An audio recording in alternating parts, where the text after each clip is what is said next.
We've got some additional chairs if we need to put out some more chairs, so just let us know.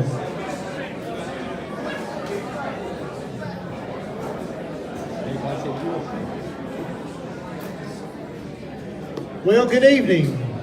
We welcome you here to the VFW on behalf of our commander, Keith Cruz, and the VFW family here. We are just excited about opening up this venue to you today, and we're really excited about listening to all the candidates and seeing what everybody has to offer. I want to do first is just to recognize all of our veterans. If all of our veterans would stand, all of our veterans.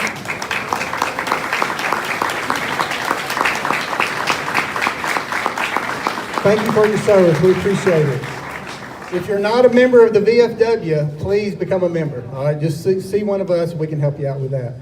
All right, we want to open up with prayer. So Mike Jeanette, he's going to come and lead us in prayer. He's a veteran also. Let us pray. Heavenly Father, Lord, we thank you for this time that we can come together. Lord, thank you for America and just the freedom of choice. And tonight, dear Lord, we get to see these brave men and women that are putting their name out there for office, and I pray that you bless them and their families. And I pray, dear Lord, that you would just help us make choices and bless our country. Lord, would you be with our military that are domestic and abroad and protect them, dear Lord. And Lord, we pray for all of our officials and our president, and I pray that you keep them safe and that they'd make good decisions for our country. Lord, thank you for Dickson County and the state of Tennessee, the place that we live in, and what a blessing it is.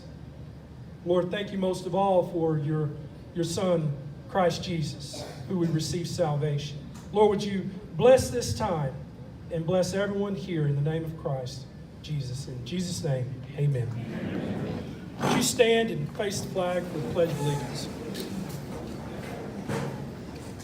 I pledge allegiance to the flag of the United States of America and to the republic for which it stands, one nation, under God, indivisible, with liberty and justice for all. You may be seated. Okay, we're going to get started, and we appreciate Mayor Ryle being here, and I think he's going to kind of MC this for everybody, so let's give him a hand. Thank you, Mayor.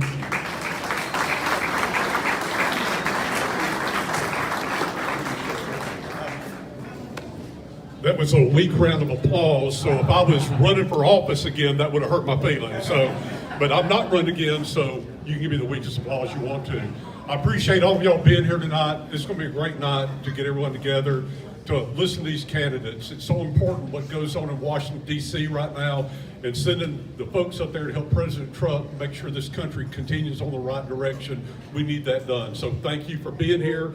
Thank you for all the candidates being here to make a part of this. And we're not going to waste a lot of time. We're going to get right to it because it's school night. We all need to go home and go to bed at a reasonable hour. So what we're going to start off with, we're going to allow each candidate to come up and do a 3-minute introduction. And then after that, we'll go through a series of questions.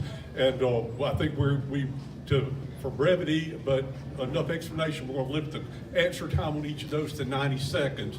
Mr. Stacy Beatty, our fine county commissioner, is here to keep up time. He keeps me on time in the county commission meeting, so I know he knows how to do it while we're here. So, with all that being said, I'm going to ask the first one to come up, and we have you in no particular order. Maybe I think it may be alphabetical, but me being a Ryle, I've always alphabetically challenged, so we're going to change this up as we go. But initially, we're going to start off with Jody Barrett.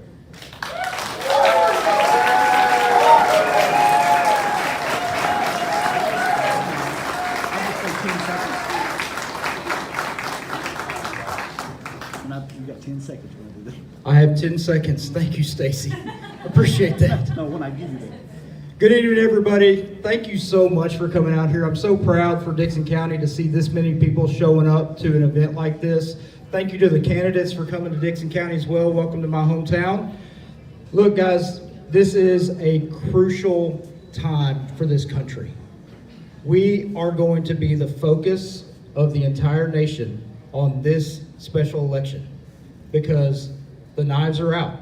If you're on social media, you can already tell the knives are out for me.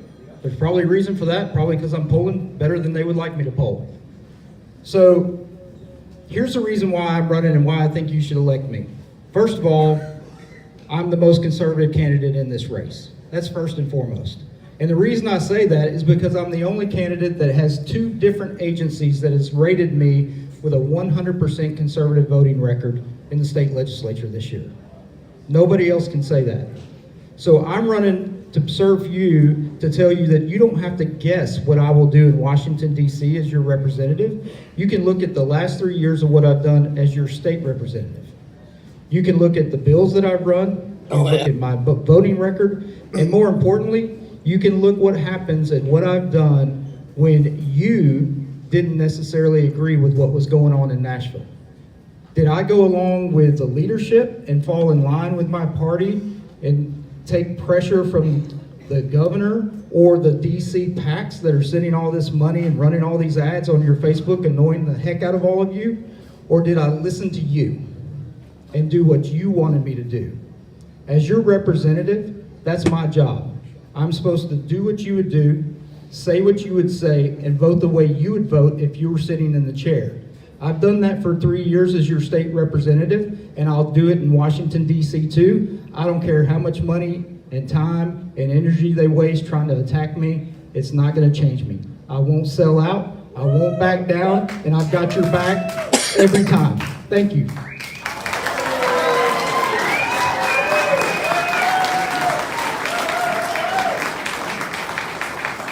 Thank you, Jody. Now we have Gino Bulso.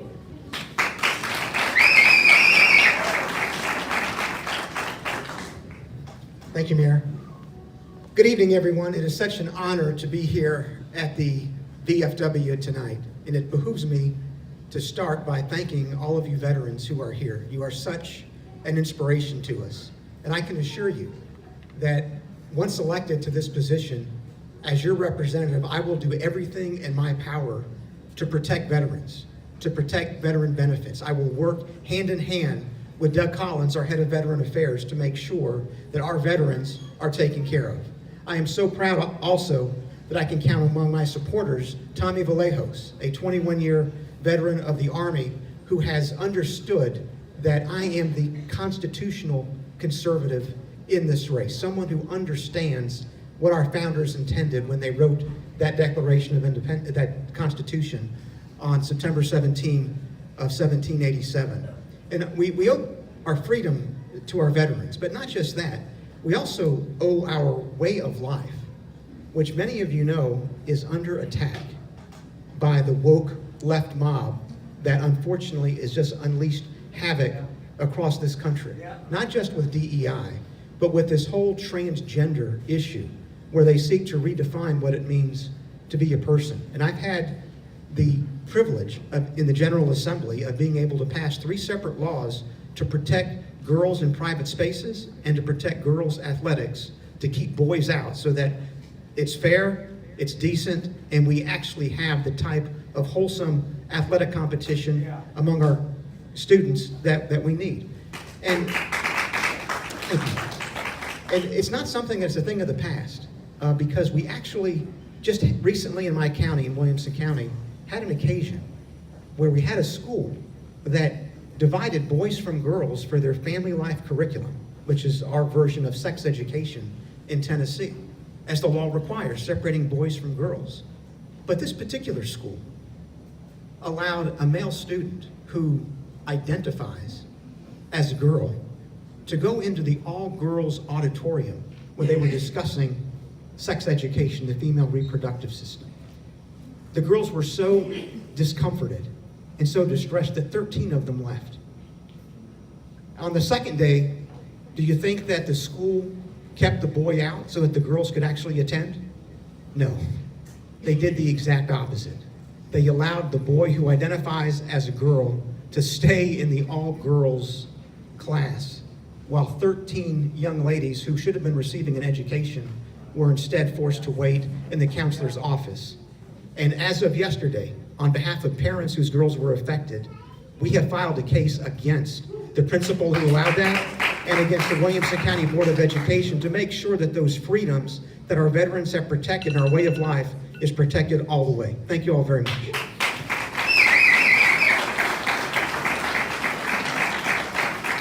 Thank you, Gino. Next, we have Stuart Cooper. Hey everybody, I'm Stuart Cooper. There's actually probably, if you take 10,000 people, there's probably 3 with the name Stuart. I met 1 walking in today, which was amazing. There's 2 on the ballot, but my name is going to be on the top of the ballot, so look for Cooper. We're all bona fide Republicans here, so anybody who's in this race has been tested and proven that their voting record over the past decade at least has been very solid and conservative. So all of these folks that are running have my respect. We agree on at least 95% of everything. The only differences that are going to be here probably in our background, in our kind of upbringing and that type of thing. I'm proud to say that I've been endorsed already in this race by a senior advisor to President Trump. He was also a senior advisor to Charlie Kirk, if anybody likes Charlie Kirk, and Dr. Ben Carson. And so also, if you're country music fans, Walker Hayes is one of my best friends. He's the guy that did Fancy Like Applebee's on the date night. So if you've head bopped to that a little bit, he's a good friend of mine and has come out very publicly and endorsed me in this as well. I want to do 4 things. I want to protect our freedoms that you guys fought for. Thank you for fighting for them. And I want to preserve American ideals. I want to provide fiscal responsibility and then promote capitalism. And so you can look at my website. It's www.cooper4congress.com. I'd love to stay and talk to anybody and everybody. I won't leave until you have come up and talked to me and asked any questions that you have. I have an identical twin brother. We share the exact same DNA. We look exactly alike. He was the feature of the song Craig that Walker Hayes wrote. If you ever heard that song that Mercy Me redid, it's about my twin brother. But if I talk to you and you ever see me in a coffee shop and I don't beeline up to you and say, hey, good to see you, you're probably talking to my twin brother. If I do anything wrong, it's probably my twin brother. So just be aware of that. But go to Cooper, the number 4congress.com. God bless you guys. It's an honor to even be up here and do this. So thank you very much.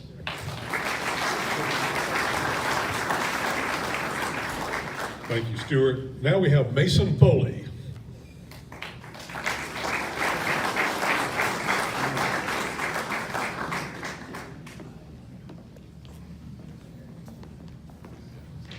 Thank you guys so much. This is such an exciting occasion. This is a special election like this comes once in a generation. I had this woman earlier telling me the last time that we had a race like this for Congress in Tennessee was in the 80s. So, in a moment like this, we have an opportunity to send a message to the entire country.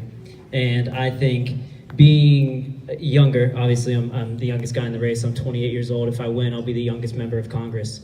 And I think that if I'm the one that's elected, we'll be able to send a message to the country that President Trump's agenda is not just gonna last over these 3 years. This is something that connects with people from the younger generation to the older generation, and it's gonna span generations after he leaves.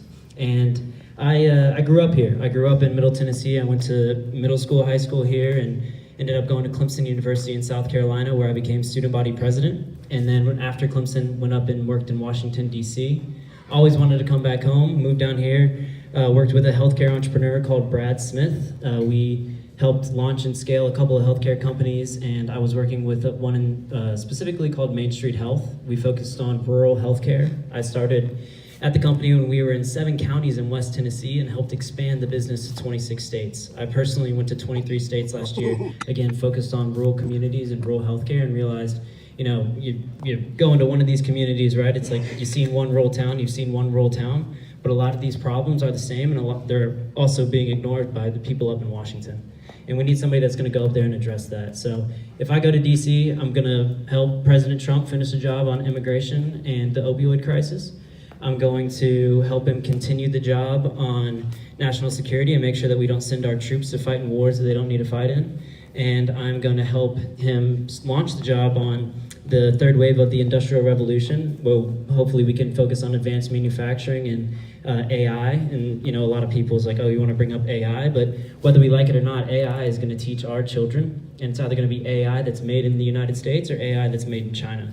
you already saw how quickly TikTok came in and took our youth. The same thing can happen, and it would be a lot worse whenever they're pushing these ideals that we don't necessarily believe. So my name is Mason Foley. I look forward to answering your questions tonight and getting to know you guys. And you know, when we were pulling up, I saw the helicopter up front. I thought VanEpps landed here. I was like, but no, really look forward to earning your vote. I'm so excited for this opportunity. Like I said, we have just such a unique window to send a message to Washington and the rest of the country that President Trump's values are going through the every generation, and we can really lock in that progress he's made with young Americans. But thank you guys so much. Look forward to earning your vote, and talk to you soon.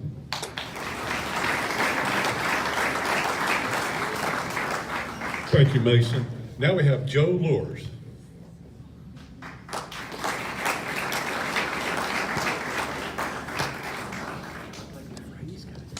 Hello, VFW. I'm proud to say that I'm a life member of the VFW. So my name's Joe, and I come from an extensive background that I want to share with you real quick. I joined the Marine Corps at 19 in 1997 when I didn't really have a whole lot going for me. I come from a broken home. You might not know it right now, but a drill instructor actually taught me how to shave. He taught me how to shine boots, how to crease a uniform, basically taught me how to be a man because my father was absent. As a Christian man, I realized that you can mend things, and my father and I are now close, and we bounce ideas off of each other more like friends. After I left the Marine Corps, well, let me back up a little bit. On 9/11, I was a young corporal in the Marines, assigned to an infantry unit aboard Camp Pendleton in California. So I was on the West Coast when all the shenanigans and the terrorist attacks were happening here on the East Coast. And as I listened to the radio going down to Camp Pendleton, I thought, this is not good. Like, what kind of person would fly an airplane into a building? Shortly after that, I found myself in Iraq because you asked me to go. And there are a bunch of you here in this audience that went. There are some candidates here that went. We picked up a rifle, flew a helicopter, drove a tank, cooked a meal, whatever it was, we did it for you. After I left the Marine Corps, I decided that I still wanted to serve, but I wanted to serve my community. I am the only veteran here that is not only a military veteran and a Purple Heart recipient, but I am an undercover Nashville gang detective, retired. So I've seen what happens to our society and our cities when we allow open borders and laws go left unchecked. President Trump was right when he secured the border. We didn't need a bunch of new legislation. We just needed a new president.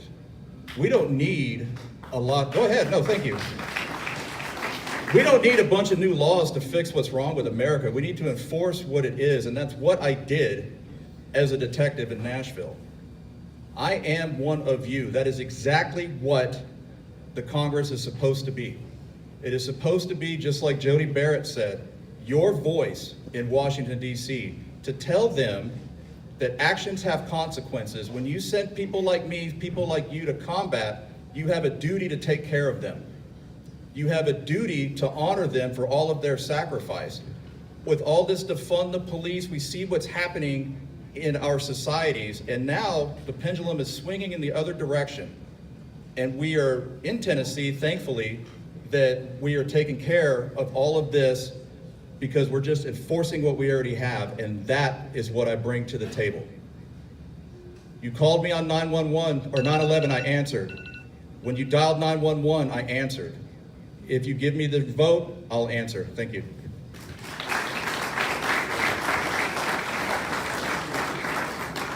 Thank you, Joe. Now we have Stuart Parks.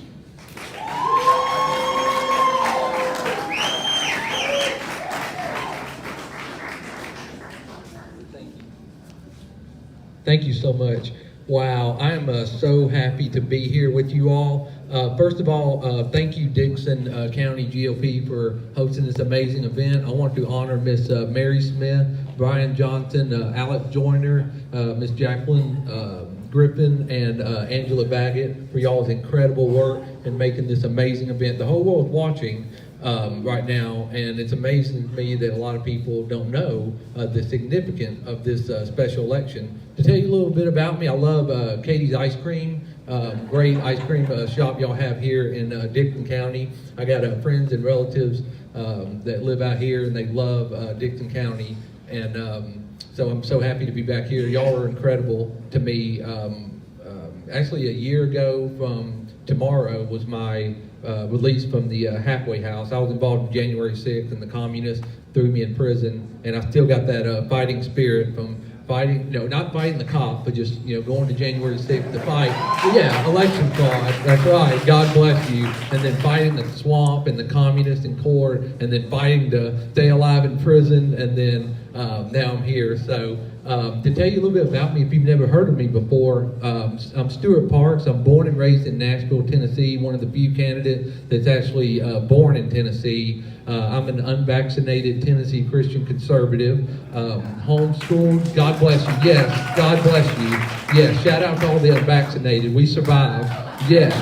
So, yeah, I'm homeschooled with a private Christian education. Went to Ezel Harding Christian School. Went to Ball State Community College. Transferred. Graduated from Ole Miss with an economic degree. And I love Tennessee history. I'm a licensed real estate broker and enjoy preserving historical Tennessee properties, specifically from the 1800s. So the reason why I'm running is because I don't want to go back to 2020 and the Biden reign of terror. We all know that was a fraudulent election that took place in 2020. I ran District 5, and I was the only candidate in that race that did not recognize Joe Biden as the president, and I still don't to this day. Now, I know that's 5 years in the past, but the reason why that's significant is because we got so much to undo from, Biden, even Obama time in office, and now we're seeing the betrayal that what he did to us. While he served in office, indeed afterwards, with attacking Trump and trying to overthrow a righteously elected candidate. So my policies are, I want to see Dickson County prosper. It's not how much you make, but it's how much you take home, how much you keep. So I want to keep your taxes low and support our farmers and have it so that people buy, from our American farmers and buy, American goods and American crops. I'm in real estate, and I can tell you, with my own eyes, I've seen it where money comes in a neighborhood and cleans it all out, and, that's my cue to stop. Sorry, my overtime, going overtime. Well, I'll end with this.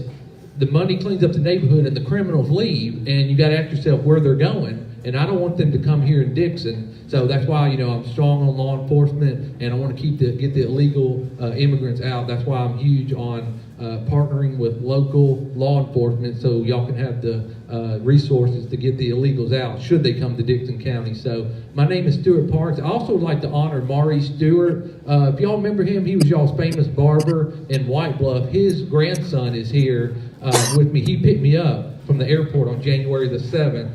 The day after January 6th, and his eyes were like so big, they were popping out of his head. He couldn't believe that I stormed the Capitol, which I didn't. The police let me in. But Maury Stewart, yes, God bless you. Maury Stewart is here, and Maury Stewart's grandson's here, and his daughter-in-law. So with that being said, God bless you. Thank you for having me. So.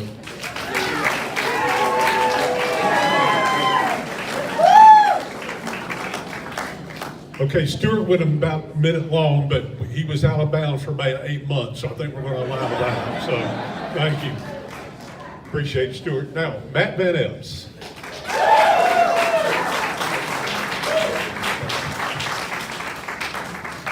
Everybody, thank you so much. Absolutely honored to be here. My name is Matt VanEpps. First and foremost, thank you all for being here. This is, when you show up, this is how we keep our country great. This is how we keep America great, and it's because of what you all are doing. And I'm just honored and humbled as a first-time candidate to be here and just to be going through this process. But it's the second hard. It's not the hardest. It's the second hardest thing I've done this year. The first hardest thing is trying to put together a baby crib with my wife. That is the absolute hardest thing. But I'm a Christian, a husband, a father, a conservative, and a veteran. I started off at West Point as part of the class of 9/11. Went on to fly Apache attack helicopters deployed to Iraq. Was stationed just north of Baghdad at Camp Taji as part of the surge to provide direct fires and reconnaissance in support of U.S. and coalition ground forces. It's a very formative experience. I went on from there to assess and be selected for the 160th Special Operations Aviation Regiment out of Fort Campbell. Lived in Clarksville, deployed 8 times to Afghanistan with that unit, and again, it was very formative. It was taking the fight to the enemy to kill or capture high-value targets, terrorist high-value targets. It was an absolute honor to do that. When I left active service, I stayed in the National Guard. I'm a lieutenant colonel, deputy brigade commander, still serving now. Love putting the uniform on once a month. I have to get a shave and a haircut once a month, which is okay, and it's amazing. I went on after active service to work in small business and in state government, most recently as the commissioner for the Tennessee Department of General Services. A team of about 400 employees, a $250 million operating budget. We were doing Doge before Doge, and leadership matters and is so important. Was honored to be a part of that team. So why am I running? I'm running because duty on our country for me goes way back. My mom was raised very, very poor, where if she got an orange for Christmas, it was a good year. My dad was drafted into Vietnam, served as an infantryman and tunnel rat with terrible, severe post-traumatic stress from his combat time. Neither my mom or dad went to college, but they raised my brother and I on faith, family, and freedom, and we're both West Point graduates because of them. And I owe them a debt of gratitude.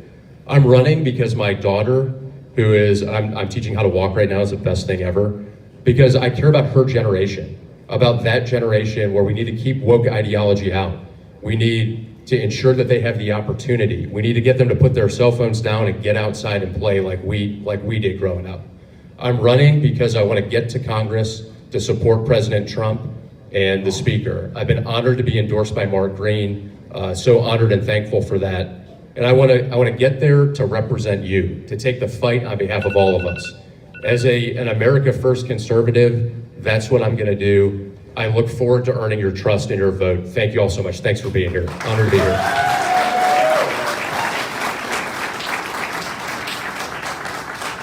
Thank you, Matt. Something a county mayor, local elected official should always do, and I haven't done. We have some local elected officials here, so I'd like for them to stand up, and I'll recognize each of them. Don't be shy. You have Leslie Shelton, our juvenile court clerk. You have Jared Creasy, our juvenile court judge. Judge Turnbow, a recent judge. Good to see you here. Thank you. And I think I saw Sheriff Eaves hiding in the back somewhere. Did I? If not, there's a Sheriff Eaves imposter here. Where is he? Is he hiding? Oh, and Judge Monsoon, why don't you stand up and not be shy? Thank you. If you give all our local elected officials a hand, I appreciate it.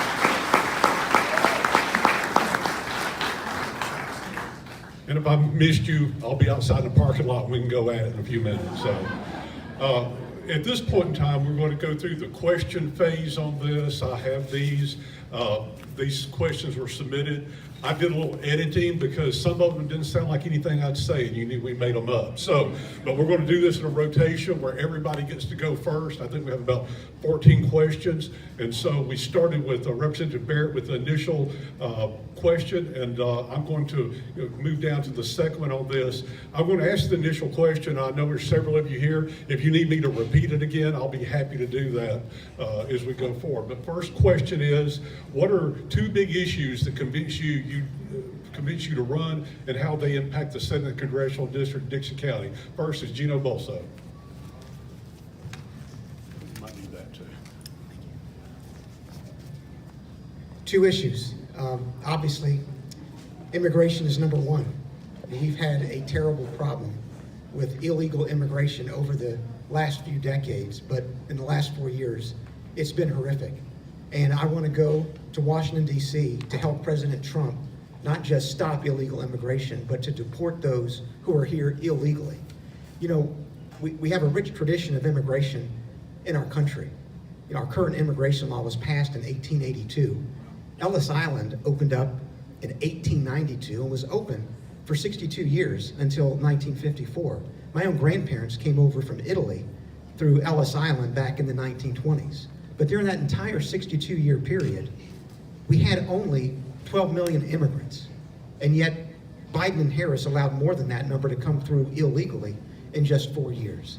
And so I'm, number 1, interested in going to D.C. to help President Trump with his immigration agenda, which is simply an extension of what I've been doing here in the Tennessee General Assembly, because I earlier this year introduced what's called the Trump Act of 2025, and that's the Tennessee Reduction of Unlawful Migrant Placement Act of 2025, which was designed to make sure that taxpayer benefits did not flow to those who are here illegally.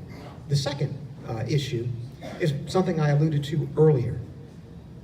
We have a problem with woke culture in our country, especially in our schools. It was back in 1963 that our U.S. Supreme Court in the Engel versus Vitale case threw prayer out of schools, which is one of the worst things that ever happened to this country. Because when prayer was thrown out of school, Satan walked right in. And our kids have been exposed to this secular humanism for the past 60 years now. And part of what I'm going to be doing in Washington, D.C. is to make sure that we regain control of our school system and then we get God back in the classroom. Thank you.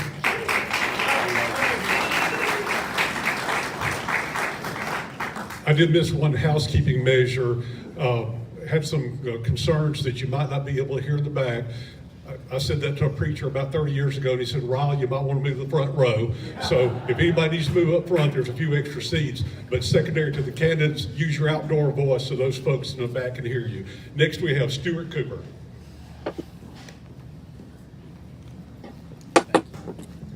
Yeah, I would say the economy would be the number one thing that's on my mind as I talk to voters.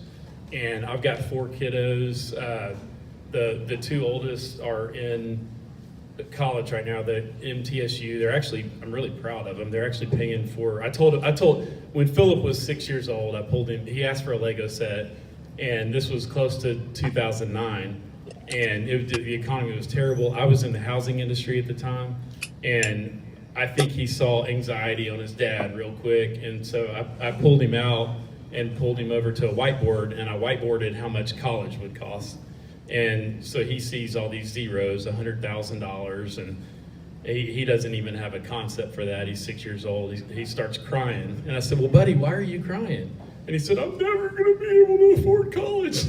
And I said, well, bud, I'm not trying to do that to you. Let's calm down. And but honestly, I probably ruined him. He's extremely fiscally conservative. Madison is as well. Chase and Knox are doing the same thing. We have 6 in our household. All 6 of us work.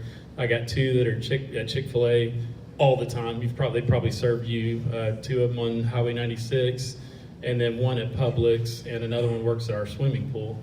And so I worry about them, and I worry about the ability for those guys, for my kids, to own a home. We live in Franklin. Fortunately, we got in there because our church did a church plant 12 years ago, and we moved over. I didn't know anything about Franklin. I just came over to kind of help out with the church plant. But the house, I'm glad we bought a house because it skyrocketed. I couldn't live there if I tried right now, if I bought right now. But I worry about them, and I want them to be able to, is that 10 seconds? Okay, the second one, yeah, and it would be faith. So Gino mentioned that. I'm a born again Christian. I love Jesus, and I want to make sure I bring my faith into the public sphere.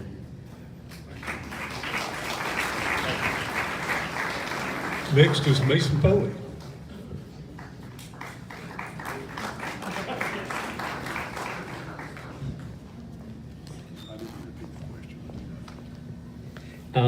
So the two biggest things, and I think it's the 2 biggest things for anybody that's running in this race, right? Number 1 is making sure that you're going to support the president and his agenda. I went down to Georgia in the last presidential election, knocked doors for the president, phone banged for the president, gave the president money, and became a Trump force captain. Number 2 is constituent services. The number 1 thing that you can do to help your people back home is have good constituent services. You're one of 435. The voting with the president should come as a prerequisite. That shouldn't be a question. But how well you do your constituent services is often something that people don't think about when they're choosing a candidate. A lot of people want to go up to Washington and be on TV and be on Twitter and hop on the biggest microphone they can hop on. I've experienced working in Washington. I'd be able to deliver first-class constituent services as soon as I got there and pick up right where Mark Green left off and maybe make it a little better. So thank you guys so much, and look forward to earning your vote. Next is Joe Lewis. And as Joe comes up, they're going to begin passing out the ballots for the straw poll vote. So take those, list your candidates, make your votes, and on your way out, be ready to turn those in. So I guess the first two things that I think about are cost of living. Investors are coming into our communities and buying up houses, driving everything up. I couldn't afford to live in my house if I bought it today, only because of two things: the investors coming in, driving the prices up, and interest rates from the Fed. I bought my house on a VA loan like some of you probably did, and that is really not going to be competitive if it keeps going on this trajectory. So for my 12-year-old daughter, she's not going to be able to purchase a house if we stay on this trajectory, because the cost of living affects everything. It affects your grocery store, it affects your house, your light bill, everything. The second thing, which I think is equally important, is the illegal immigration. As a retired cop, we have roughly 12 million people in this country illegally. To put that into perspective, that's more than 3 times our state, right? So that's how many people are here bringing poison into our communities, and that's causing burglaries, that's causing robberies, that's causing overdoses, and it's all coming from the cartel. They're not stupid, they know what they're doing. And what they're trying to do is divide us and to poison us so we can't stand up for ourselves. And so those are really the two big things: cost of living and get a handle on immigration, because we just need to enforce what we have. Thank you.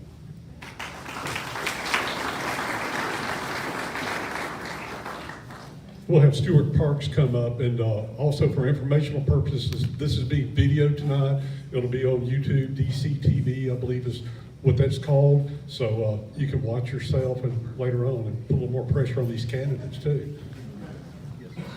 Thank you.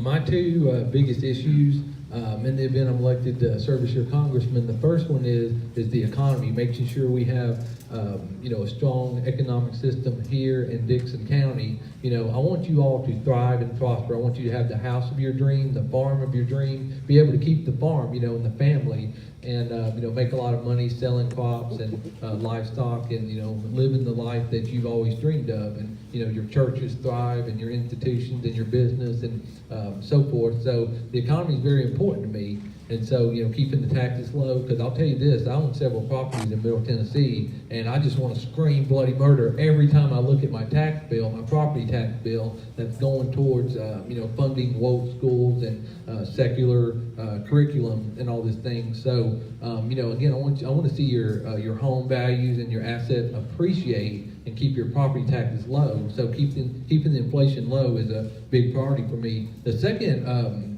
priority, I'd say, would be a tie between immigration, crime, and election integrity. You have to realize, a year ago, I got out of prison. I was locked up in prison essentially for election integrity. People ask, why were you there on January 6th? I was there to peacefully contest and gather with Americans over election fraud. You all have been robbed. Y'all are supposed to be at the height of American prosperity with 2 straight years of Trump, so 8 years of Trump presidency. Well, we got robbed in 2020, and the inflation and all this mess, men hanging out in women's bathroom and all this stuff, and men and women's sports, and stealing from those girls, and they can't get scholarships because a man got first place and endorsements and all this stuff. So just so many crime and just evil things that have happened. So now we're rebuilding from that, rising up out of the ashes. So Trump's going to do a good job. I'm the true Trump candidate in that he personally pardoned me for January 6th, and I'm forever thankful for that. So my alarm's going off, and God bless y'all. Thank you. Next we have Matt VanEpps. Thanks so much. So there's a lot of issues. So let me pick 2 top ones. I think the economy is one that would be very, very important to me. A strong economy is a good job and low taxes. I would have voted for the big beautiful law. I think we implemented the biggest tax cut in American history. It would have been the biggest tax increase had we not ensured that the president's tax cuts got done. That's really important. We got rid of the Green New Deal. I think that's incredibly important as well. Getting rid of the Green New Deal unleashes American energy, which is tied to our national security and our economy. We've got to invest in nuclear. Tennessee is leading the way in nuclear technology. Small modular reactors at the Clinch River site in East Tennessee will have impacts across the state, both from a national security to reshore our grid and also an economic impact. But rural Tennessee is really important too. I think we have to make farms profitable. We've got to work with row crop farmers. We've got to ensure that we work really hard to those, and it's also manufacturing. We've got to bring back, reshore American manufacturing to rural America. We can lead on that. And with that, we'll have strong jobs, and we'll keep working on low taxes to execute the president's plan and the America First agenda, which is really important to me. I think a second issue that will be top of mind is our veterans issues. The first bill that I'll run will be a veteran bill. I think we have to help on the upstream side on transitioning out of service. I was able to work and build the Governor's Veteran Fellowship Program that brought transitioning service members from Fort Campbell into state government in a 12-month program that made them a leader in state government after they completed it. We've got to do that kind of work to get pipelines in place that are good, not just for veterans, but for our economy and our communities. I also think when a veteran transitions out, they shouldn't have to pay taxes for the next 12 months. Let's give them the leg up to get back into our communities and our society in the right way. Thank you all so much. Next we have Jody Barrett. All right, bringing up the rear here. So 2 issues. One, it's the debt. 100% it's the debt. All the issues of talking about the economy, cost of living, it's all related to our debt. Mayor Ryle took over a county that had been run into the ground by the previous county mayor, and he's worked tirelessly to get us out of that ditch. Thank you. Yes, more. But we haven't had a budget in 30 years. We're running our country on continuing resolutions so that we're constantly being put in a win or die or go home, and we're having a gun held to our head to have to vote to shut down the government, which makes everybody mad, or spend more money than we have. We cannot continue to do that. Y'all can't do it at home. We can't do it in the government. And the second thing is, the reason why we keep doing all that other stuff is because of election integrity. And we don't have safe elections. We saw that in 2020. We've got to be doing paper ballots. We got to be doing, and that's got to be nationwide. We've got to do voter ID nationwide. We've got to do what Trump has put out there on his agenda. It's written on the internet. You can see exactly what Trump wants to do. And even here in Tennessee, we can't do it. This is what I talk about by looking at records, because I voted against the school vouchers because we spent $500 million in 3-day special session, and it's going to cause a black hole in our budget in Tennessee. This governor has increased the budget 59% in 6 years. He's spending like a drunken sailor. I've also run paper ballot bills. I've run closed primary bills. Thank you. You don't have to guess what I will do for you in DC. Look at my record. Look at the bills that I've run. Look at the ratings that I have. You know what I'll do for you. Thank you.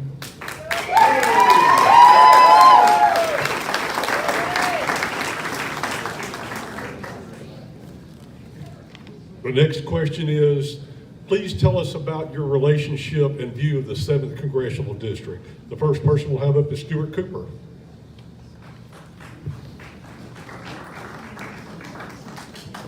I stood too far back on that one. So I was Mark Green's chairman for Williamson County. So I'm honored to have stood with Mark Green. I know he's endorsed another candidate. He did that before I jumped into the race. I don't know if I would have gotten his endorsement, but I know his whole team. So Alex back there, Juliana. I've made phone calls for him. I've dialed from the I-360 app, which y'all probably don't even know what that is. Maybe some of you might. But I've knocked on doors for him. So I did run for school board in 2016. I lost that race, candidly. I had moved from, I grew up in Chattanooga. I'm a 5th generation Tennessean, by the way. I grew up in Chattanooga, moved to Knoxville. I was there 0 to 18. I went to Knoxville for, I think I'm the only Tennessee Vols grad. Go Vols, yeah. So I went for undergrad. I graduated the year we won the national championship. So I was there from 95 to 98. It was a fun time. And then Peyton Manning, I went to school with Peyton Manning as well. And but anyway, I ran for school board in 2016. I lost that race, but the Williamson County Republican Party came out and apologized to me and basically said, "Hey, we should have gotten involved in this early. We didn't know how red you were." They pulled my record from Knoxville and basically said, started knocking on doors for me, and then they endorsed me in a nonpartisan race, which is very unheard of. It was instrumental in creating permissive primaries in Tennessee. I think it was instrumental in Tennessee in creating permissive primaries. So now when you go in a nonpartisan race, you have to identify as a Republican or a Democrat. I'm proud of that.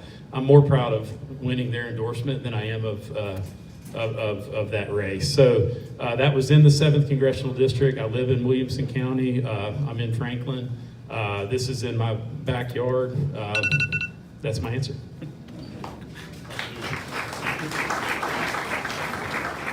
Mason Foley.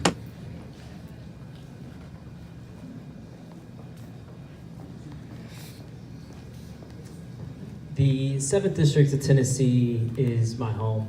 I grew up here, went to public school here. My grandfather passed away here. Marsha Blackburn was my representative. Mark Green has been my representative. I moved back here after school and working up in DC for a little bit. Helped create jobs all throughout the 7th District. Gonna raise my family here. The easiest way to sum it up, the 7th District is my home. So I think it's a pretty simple question and want to fight for it and do what I can to represent you guys in a proper way up in Washington. Next is Joe Williams.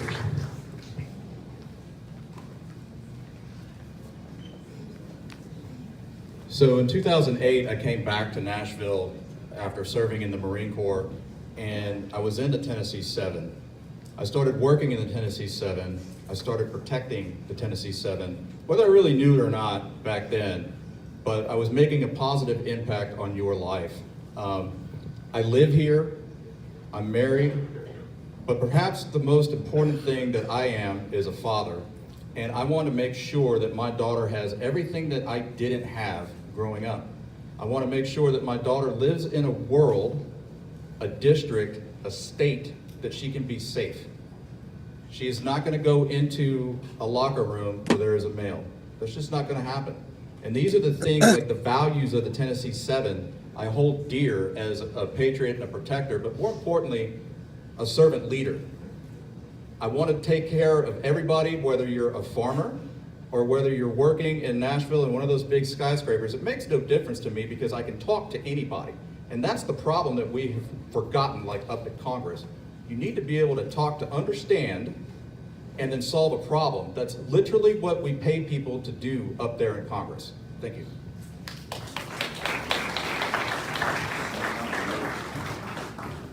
Stuart Parks.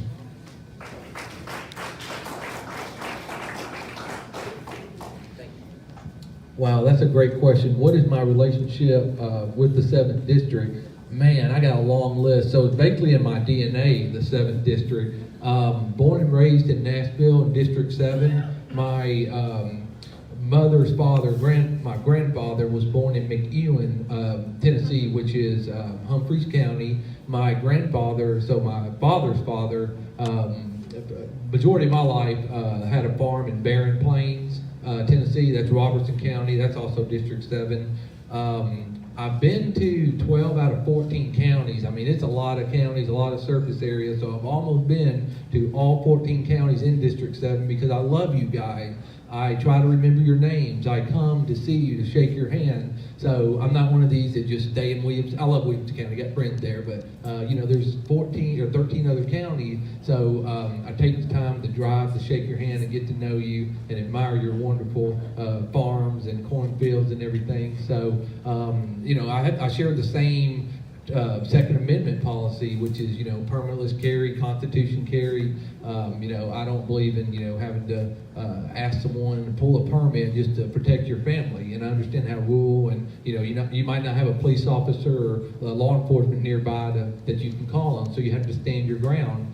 Trying to think what else connections I have. I've spent most of my life in Nashville, Tennessee, and so forth. And like I said, I really appreciate y'all having me come out here to speak. So God bless you. Thank you.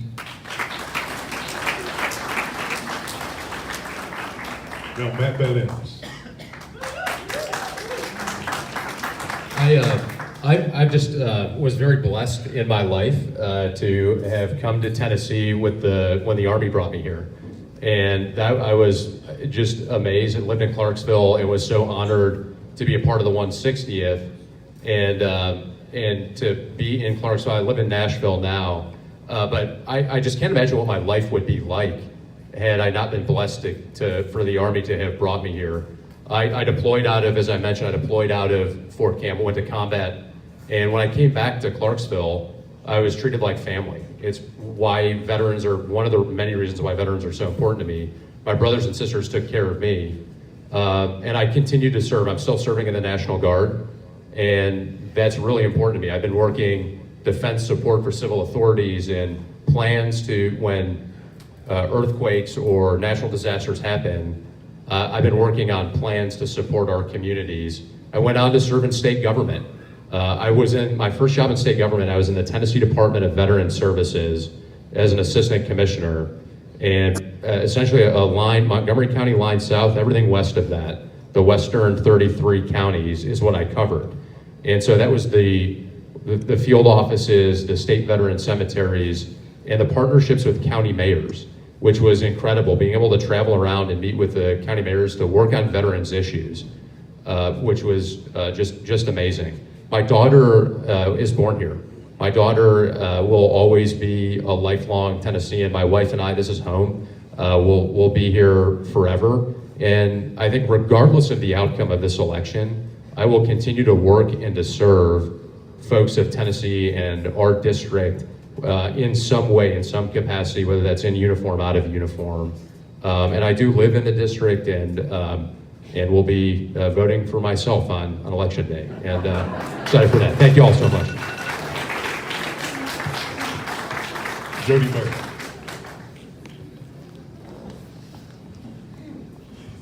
Sorry, I forgot who was next.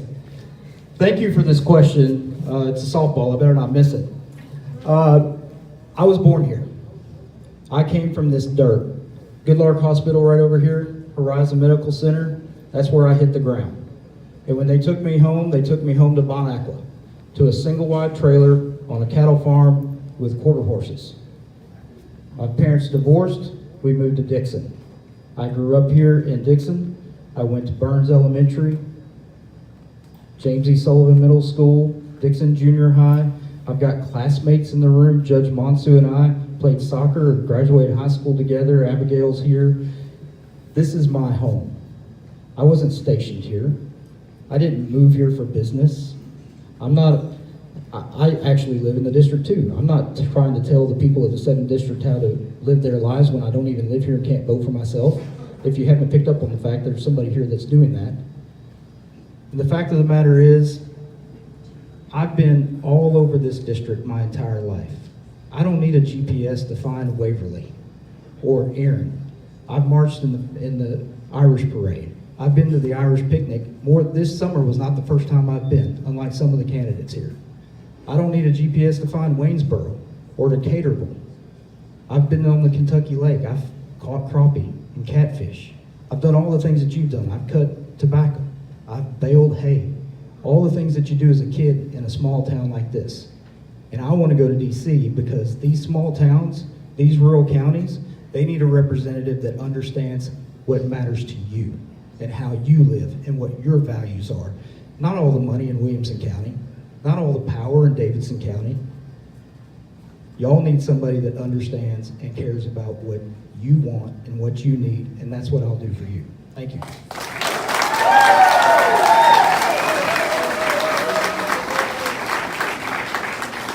Gino Bulso.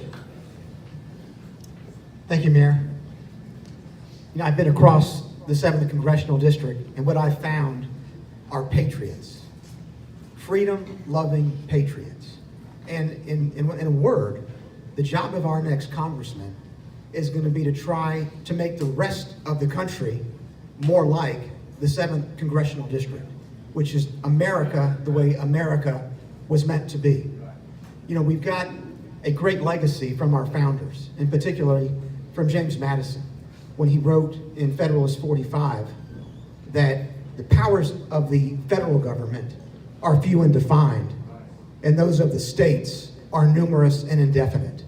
That is not the government that we have right now. That is not the government that our veterans have fought for. That is not the government that the citizens of the 7th District want. When Ronald Reagan was inaugurated on January 20 of 1981, he had 3 objectives. He needed to reinvigorate the economy from Jimmy Carter. He needed to defeat the Soviet Union, and he needed to reform the federal government.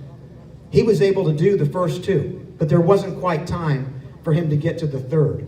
But now we have a new sheriff in town. We have President Donald J. Trump, who is all about reducing the scope, the size, and the spending of the federal government. So if I'm fortunate enough to earn your vote and earn this seat, I'm going to go and work directly with the President of the United States to complete what was the Reagan Revolution and make it the Trump Revolution.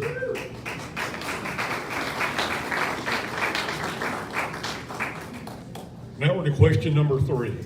Do you support ethic reforms that would propose, let me start again. Do you support ethics reforms, and what would you propose to Congress, and what actions would you take to improve transparency at Congress?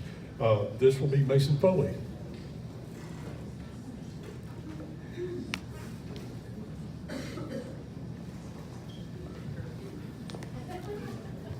I'm really glad you brought, I get to answer this question first, because, I mean, Congress, right, it's become the world's most exclusive nursing home, right? I mean, talking about what we need to do to fix it and reform it, you know, obviously, you know, people go up to Washington and they become millionaires. We need to fix making sure that congressmen don't go up there and trade stocks based off of insider trading and information. We need to make sure that, you know, we get term limits in place and people aren't going up to Washington and making it a job and forgetting where they came from. And I mean, you know, it all starts. You can't change Congress unless you change the type of people that you send to Congress. And I think that, you know, me being a young guy, I'm so different than everyone up there. We'd be able to go up and hopefully, you know, start some sort of a revolution and redefine what it means to be a congressman and what it means to be a young person in this country, and our beliefs of, you know, the Tennessee values and the Republican values. You know, it's something that's super attractive. I bring this up at most campaign stops, and we refer to the Republican Party, and, you know, everyone calls it the GOP, the grand old party, right? But I've always discussed swapping out that O with opportunity, and we become the grand opportunity party. I think what it really means to be a Republican is you believe that everyone in life deserves an equal opportunity regardless where they come from. And Democrats believe that everyone in life deserves an equal outcome regardless of what you do with your opportunity. And so I hope to go up to Washington, make it more transparent, make sure we don't have people doing insider trading and getting rich off of serving the people, and would really look forward to having your vote.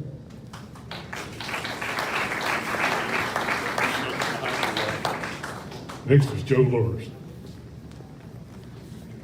Thank you. Ethics. To put it simply, that I learned when I was a small boy, if you won't do it in front of your mother or grandmother, you shouldn't do it. When I was getting my MBA at Lipscomb, they had college classes to tell us how to be ethical, which I didn't really understand because I grew up as a small boy that if you have to ask, is this right or wrong? It's probably wrong.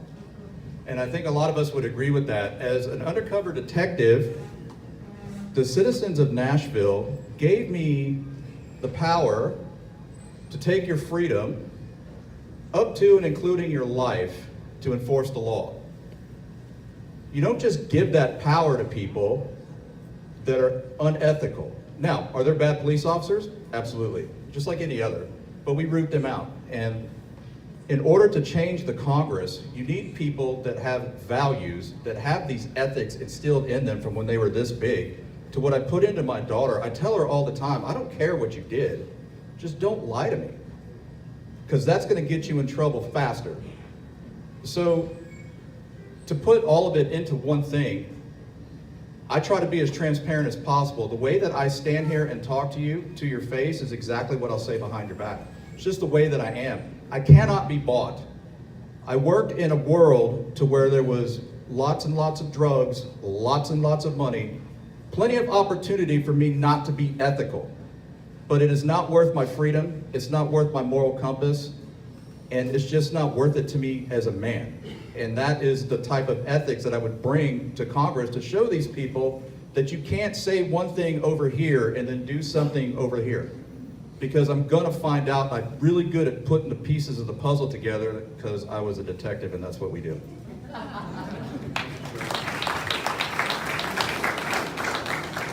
Now, Stuart Parks.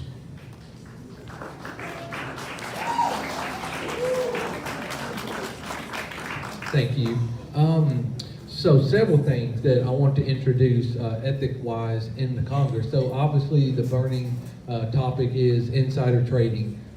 Nancy Pelosi is stupid. She is not, and I'm just being, y'all know that already, but she, her stock performance is greater than like the best Wall Street firms. And again, trust me, she's stupid. The way she, set up January 6th and got us all thrown in prison. So 100% she needs to go to prison for insider trading.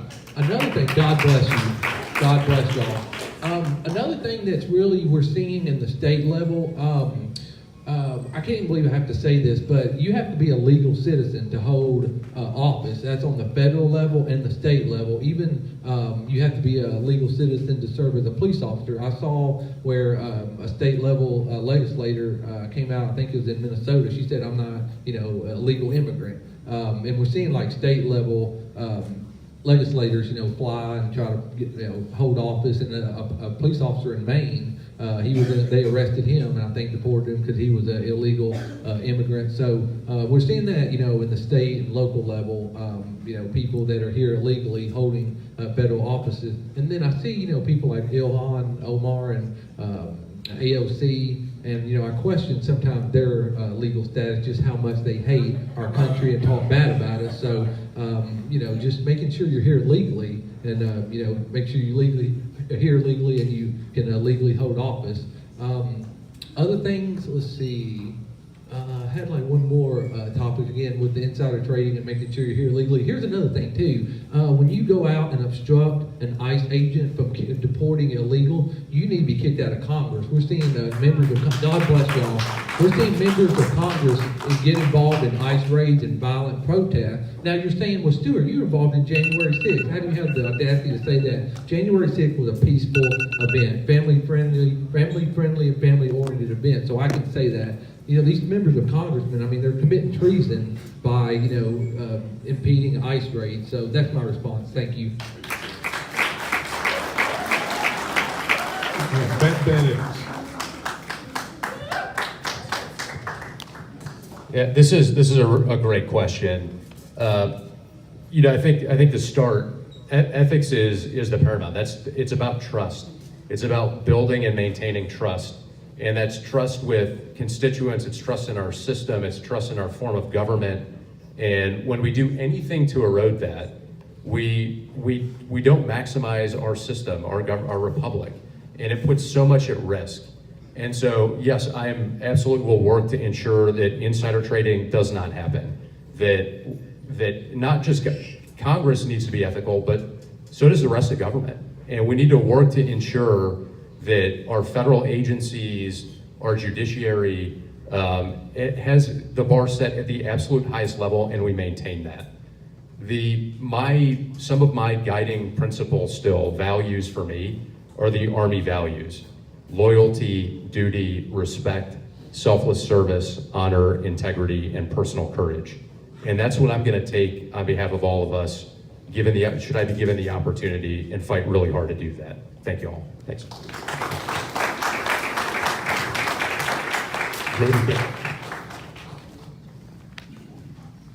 Ethics and transparency. So let's be real for a minute. These candidates that come up here and say, well, I'm going to do this bill, and I'm going to make this major change, and I'm going to solve the budget issue, and I'm going to do it all by myself. Guess what? It doesn't work like that. All of us are running to fill the remainder of half of Mark Green's term. Whoever is fortunate enough to win on December 2nd and gets sworn in the week later, they're going to vote on a continuing resolution right before Christmas, because that's how we run the government now. And then they're going to come back after the Christmas break. They're going to try to find out where the bathrooms are, figure out what the lay of the land is and how to actually be a congressman in DC, and then guess what? They're gonna have to pull papers, start raising money, asking all of y'all to pony up again. We're gonna be right back at this, doing campaigning all over again. There's not gonna be a whole lot of legislating going on. So don't let everybody fool you about how we're gonna go up there and change the world. My mama told me, if you knew Bonnie Barrett, some of you may have, she wasn't the most politically correct person in the world. Bonnie Barrett, pardon my French, said, be smarter than the dumbass standing next to you. I take that as personal responsibility. And so ethics and transparency come from my personal responsibility to do what I know is right, to do only what I can control. And that is what I've done for 3 years for you. I have been transparent. I have come and talked to each and every one of you. I've talked to our school boards. I've talked to our county commissions. I'm available. Half the people in this room, if not more, have my cell phone number. And you'll continue to have my cell phone number if I'm elected as your congressman. Because that's how you have ethics, that's how you have transparency, that's how you have accountability. Because if I go up there and embarrass you and do something that I shouldn't be doing with other women or whatever it may be, send me home. Thank you. Gino Bulso. We never used to have to worry about ethics. You know, we stand on the shoulders of 56 patriots who signed our Declaration of Independence on July 4, 1776, and they ended it with these 8 words: our lives, our fortune, and our sacred honor. They pledged their life, their fortune, and their sacred honor. Where are we now, almost 250 years later? We have politicians sacrificing their sacred honor to go to DC to make a fortune, and it needs to end. We need to do 3 things. Number 1, we do need to pass a bill that we should title the Nancy Pelosi Act that forbids any elected congressman from trading stocks in private companies while they are in office. Number 2, we need to get lobbyist money out of the pockets of all of our elected representatives because it corrupts the process. It causes representatives to act on behalf of special interests, not on behalf of the people. And third and finally, we need to get back to a citizen legislature. We need to get rid of career politicians who think more about what they need to do to win the next election and perpetuate their term in office than about fixing problems like our $37 trillion national debt and our $1.5 trillion annual budget deficit. Ethics. It is a great question, Mayor. We need to send to DC someone who has the ethical fortitude to make sure that we can give the people the type of government that our founders fought for in the Revolutionary War and which many of you have fought for ever since. Thank you.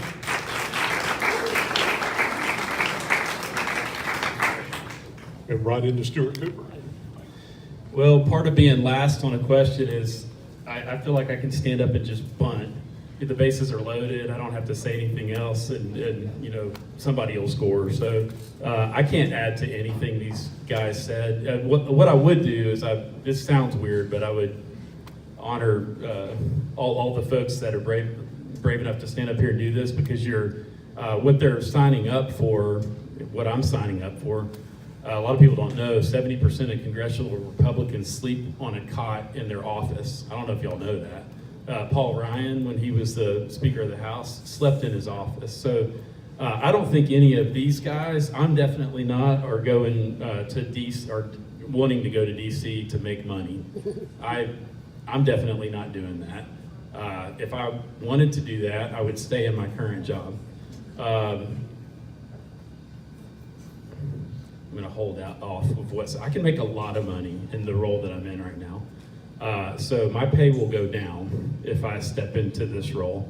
I'm not trying to do this for some motive that's unethical. I don't think any of these men who are here currently tonight are trying to do this for an unethical reason. But it's important who you elect. I'll tell you for myself, ethics starts with the Bible. I don't know if y'all have heard of the 1-year Bible plan. Oh yeah, somebody clap for the Bible, awesome, yeah. Robert Murray McShane, pastor way back in the day, created a plan. I've done it almost every year since I was 18. So every morning I read or audio the Bible, and I do it on a plan, and I just check off the boxes when I do it. It's in 4 different sections: the Old Testament, Psalms and Proverbs, and that type of thing. That's where I get my ethical compass, is the book of Proverbs, the Bible, and I think it's important who we send there. That would be an important thing.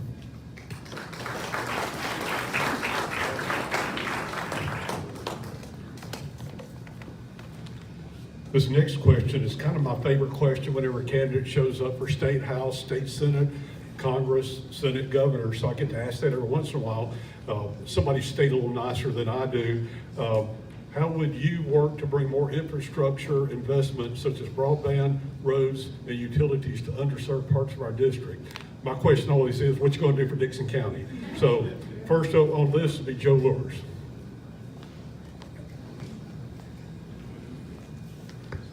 So I was in Wayne County yesterday, and I talked to the sheriff, and I'm seeing a trend. Again, as a detective, I see trends. There is money out there. You just have to ask for it, but you have to know how to ask for it. And the government puts all of this red tape and paperwork in your way in order to get anything. The money is there, and as a representative, you just have to know how to ask for it and how to talk to other people in order to get what your constituents need. Because at the end of the day, I work for you. It's not the other way around. I'm not in charge. Like, are you kidding me? You tell me what you need. I come to Dickson. I've got friends that live here that are, cops and military. There are 460,000 veterans in Tennessee. That accounts to roughly 8% of everybody in Tennessee. Roads, schools, hospitals, all that money is there because the government is just, like they said earlier, spending like a drunken sailor. Why not use the money that we pay taxes for to help our communities? And that's what the Congress and the representatives are supposed to be doing instead of lining themselves. Stuart Parks.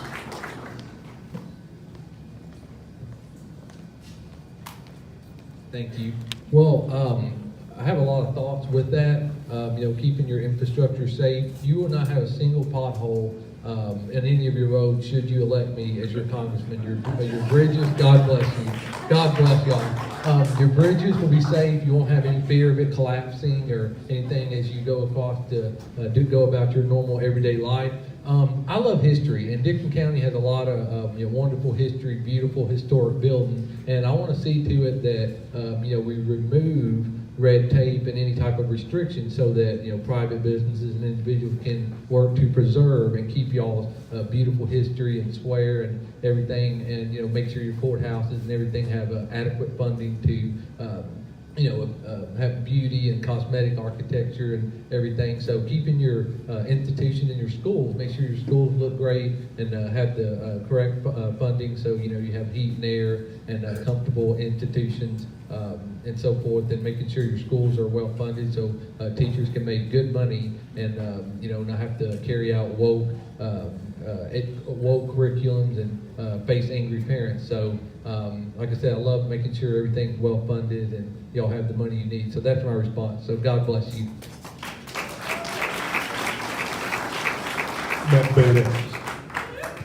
Thanks so much. So I think I'm a limited government guy. So I think it's really important to get the power as low as we can. Local leaders know what's best, know how to solve the problem best, and I think that's really important. So I think that's first and foremost on my mind is working to understand the problem and the issue and supporting the folks that are closest to the problem.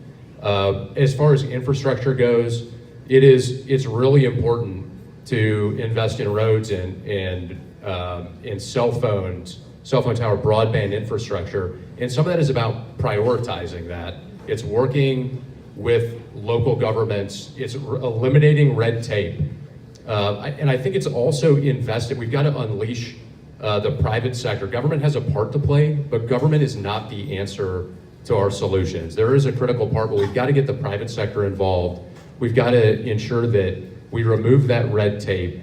I was on a call a couple of days ago, and I was talking to a small business leader, a small business owner, and he said, you know, the thing that frustrates me the most, he said, I'm trying to grow in my business. I'm trying to stabilize my workforce through healthcare and through a couple of other measures. And what I have to do is I've got to deal with these federal requirements that cause me to have this massive paperwork and this massive backload. And there's a real second order effects to businesses. He said, I've got to take this and get it to my lawyer, and I've got to get it to my CPA, and work with them to solve it. Well, that's all cost. That's all cost to business. And we've got to get rid of those just unnecessary, ridiculous requirements and unleash business to be a part of the solution as we invest in infrastructure here across our district. So thank you.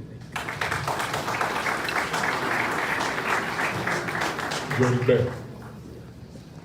Thank you, Mayor. So this is kind of a state issue as much or more than it is a federal issue. So on the federal side of things, what your congressman can do is probably what you don't want him to do. Earmarks and appropriations.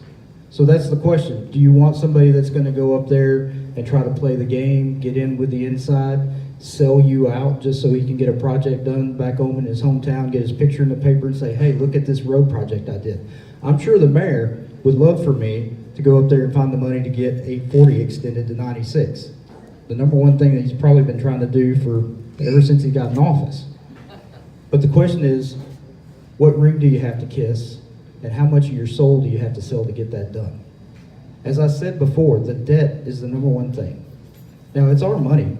We're sending our tax dollars up there. They're repackaging it and send it back to us. We send them $1, they send us 15 cents. So the question is, again, what kind of representative do you want? Is it going to be somebody that won't sell out, isn't trying to climb a ladder, isn't trying to make everybody happy in DC, is more concerned about making sure that you're happy and you're taken care of and you're being represented properly? Again, I've said this at the end of every question, but that's what I'm going to do for you. Thank you. Gino Bulso. What am I going to do about infrastructure? That's the question. The first thing I'm going to do is open up the Constitution, because this is a federal government that is a government of limited powers, and they're all set out in Article 1 of our Constitution. In fact, when you pull it out and you look at Section 8, you will see 17 enumerated powers that belong to the federal government. In my view, the proper role of a representative is to follow the Constitution, which is why I am known as a constitutional conservative. Our founders gave us the blueprint. And if it's not in those 17 enumerated powers, it belongs to the states. And that's what our 10th Amendment says.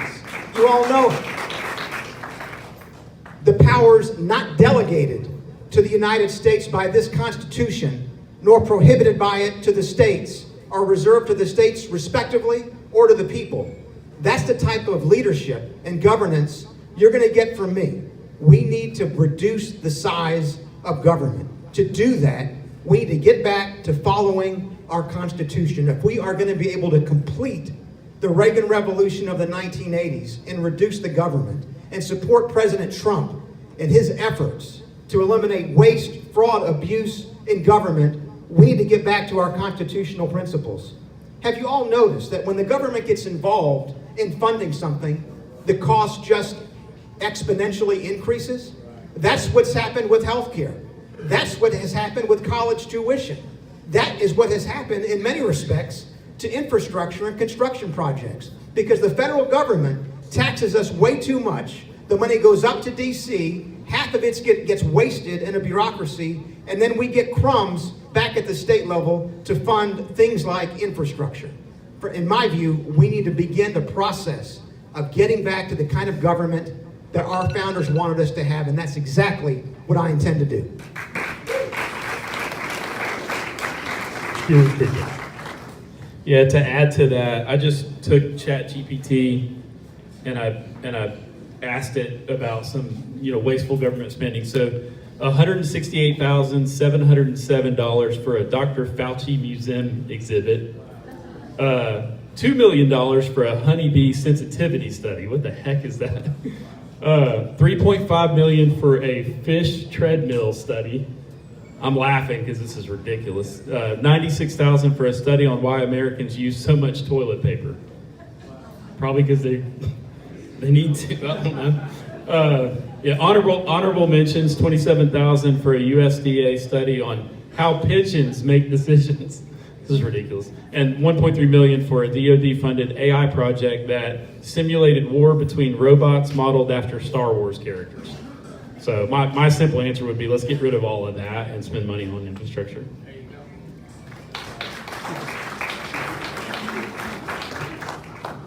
Mason Foley.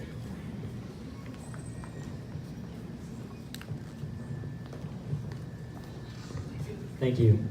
So I think, like these guys have all said, right, the best way that the government can help Dickson County is by getting out of the way. And that's exactly what I'll go up to Washington and do. I agree with a lot of what Jody said, right? You go up there, you sell your soul, and you can get a project done. But I do think there's a way that we can thread the needle, right? You look at our two neighboring states, Kentucky and Alabama, right? Tennessee, we all know, is a donor state. We pay a lot more in taxes to the federal government than we get back. But Kentucky, because of the leadership that they have and the people that are up there advocating for them through the appropriations process and things like that, get a lot more from the federal government that they send up there. And then a perfect example is down in Alabama. They're building, I think it's a new FBI headquarters for $60 million. And they're building it down in Huntsville. It's like, why is that not being built in Tennessee, right? It's like, these type of questions, I think we need to have someone that can go up there and get the answers. And if it's you're selling your soul and things like that, the people need to know about it. But if there's a fair shot for us to go and get those buildings and that type of infrastructure built here in Dickson County or somewhere else in the 7th District, we need someone who can navigate the process and understand how to get those things done here back home, and that's exactly what I'll try to do. So thank you guys.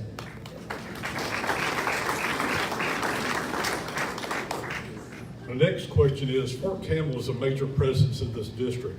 How will you support military families and veterans transitioning into civilian life? Next up first is Stuart Parks.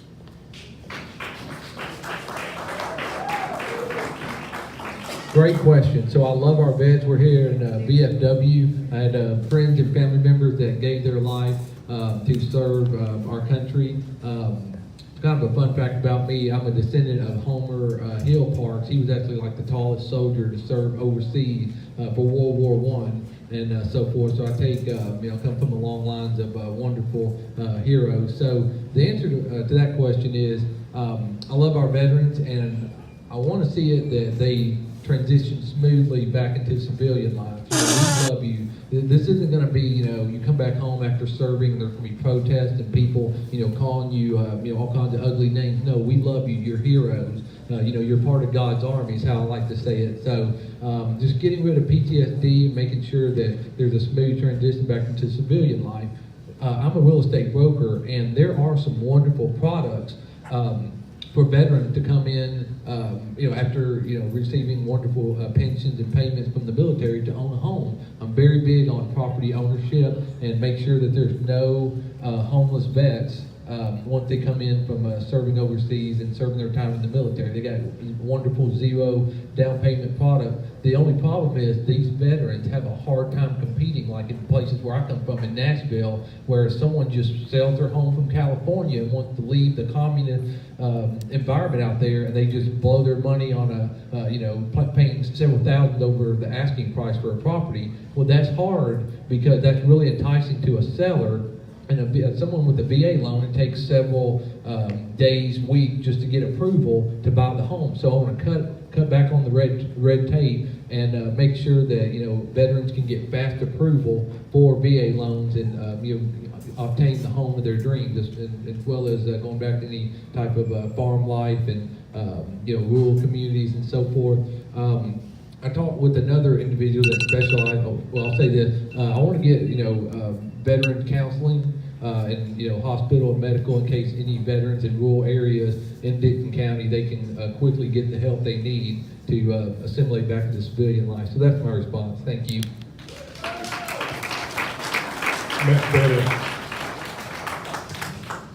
So, amazing question. This one's near and dear to my heart. If I had 30 minutes, it wouldn't be long enough. But let me give a few thoughts here too. Fort Campbell is a strategic national asset.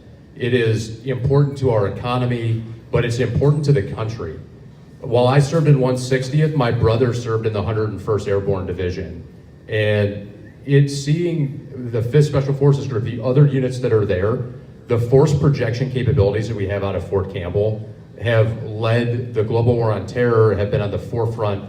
And so part of this is investing in Fort Campbell and supporting the military, the active components, special operations forces. DOJ is really important and has a role to play. But when we tie our national security to key installations, we've got to invest there to ensure that we have those capabilities and that we stay there, because we are the best military in the world, and it's because of the soldiers and their families that sacrifice for that. So that's part one. Part two is supporting those who transition out. And I mentioned this a little bit before. Having built the Governor's Veteran Fellowship Program, I think we should, I also mentioned, should be tax-free for those who transition out for the first year. It's a whole of society approach. This is not just government, it's nonprofit, it's local businesses. We have something in Tennessee now called the Veteran Business Recognition Program that awards businesses who employ veterans and put a veteran-ready workforce together.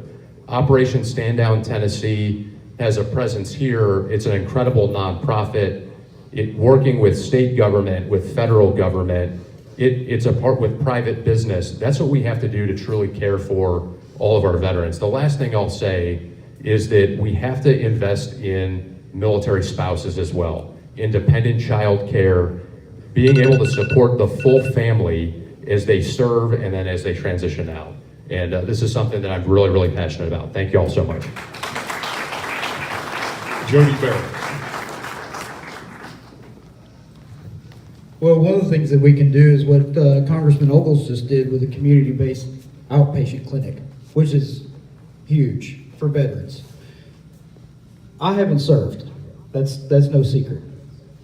I didn't have the opportunity to do that. I had to follow a different path. But my whole family has served. Both of my parents were military. My dad was Army. My mom was Navy. Both of my brothers served. My brother's 29 years retired from the Air Force. My other brother was in the Navy.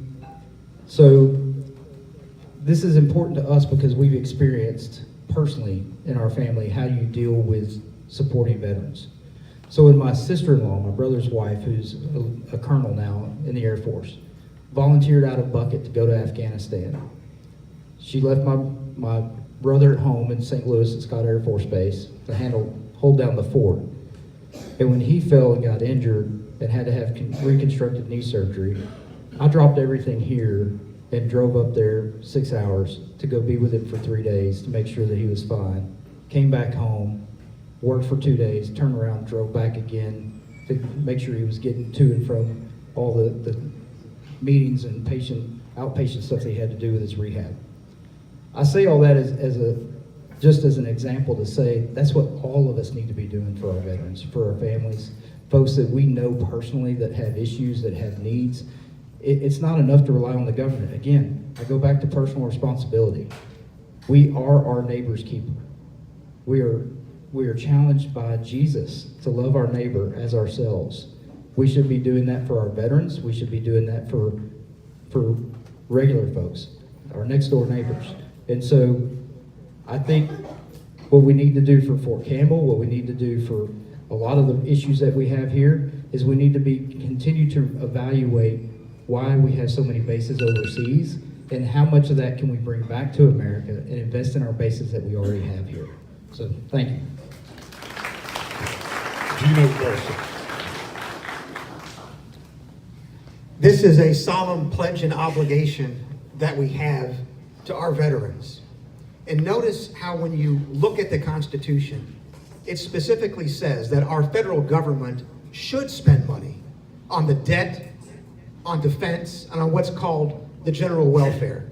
Defense, of course, includes taking care of veterans who have fought for this country, some who have died, paid the ultimate price, made the ultimate sacrifice.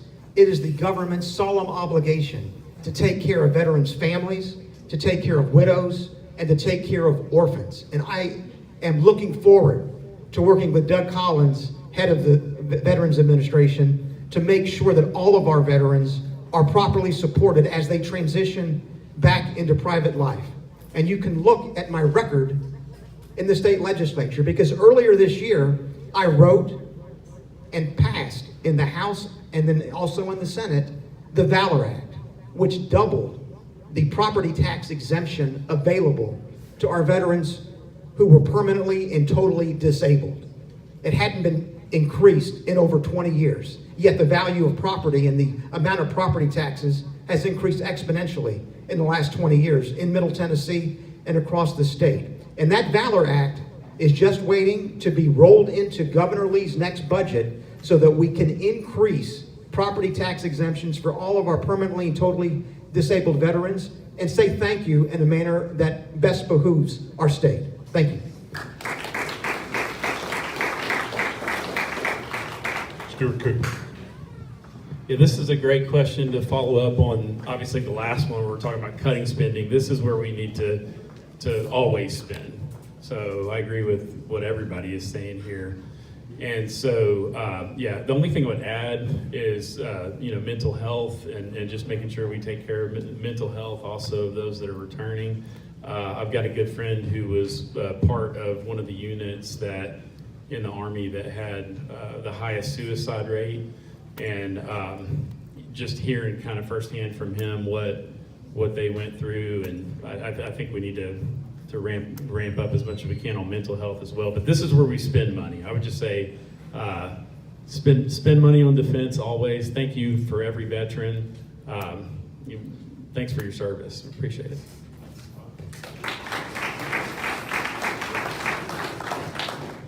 Mason Foley.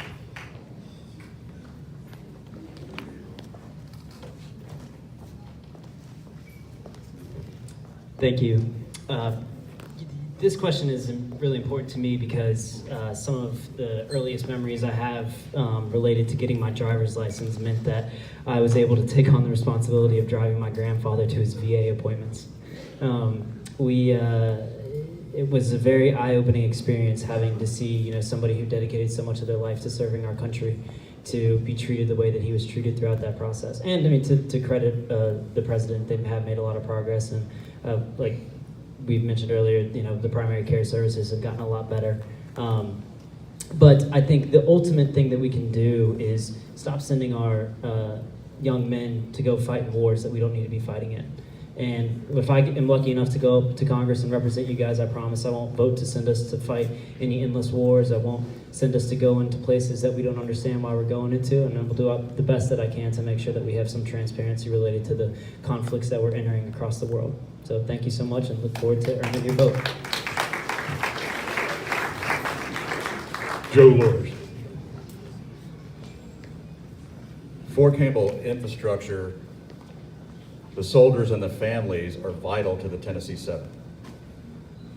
They protect us. They're the ones that are still in uniform. All of us that are veterans are out of uniform now. They're the ones that are carrying the torch, and we must do everything we can to protect them and to help them. When I left the Marine Corps, I went to a 1 week, 5 days, not even full 7 days, of a transition period. And they didn't teach me anything. All I knew was the Marine Corps and infantry and reconnaissance and light armored vehicles and fighting wars. There needs to be a mental health aspect because we know, those of us that are in this room, we have lost more Marines, soldiers, sailors, airmen, Coast Guardsmen, and even the Space Force to suicide. That is 100% preventable because that is a permanent solution to a temporary problem. There was not one mental health appointment in that transition period. None. I have buried more Marines to suicide than I ever lost in combat. Spouses on Fort Campbell are hard-pressed to get quality health care because the way the TRICARE system works. You're either in network or you're not. These people are fighting for our country and they're serving, and make no mistake about it, it was very easy for me to pick up a rifle and get on a ship and leave. What I left behind, well, we'll figure that out when we get back, but what I left behind was my family. My wife had to carry the torch while I was away doing God knows what the Marine Corps had me do. We need to increase, it's called transition assistance. I'm not sure exactly what the Army calls it, the same program, to make sure that it's streamlined and they get what they need in order to be successful. Thank you.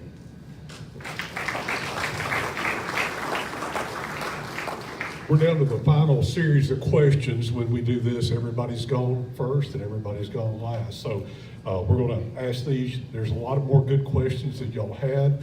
I'm sure the candidates and their people will be ready to answer those after this. So here's the last and final question we want to ask today. What are your views on balancing the Second Amendment rights with efforts to reduce gun violence in schools in our communities? The first is Matt VanEpps.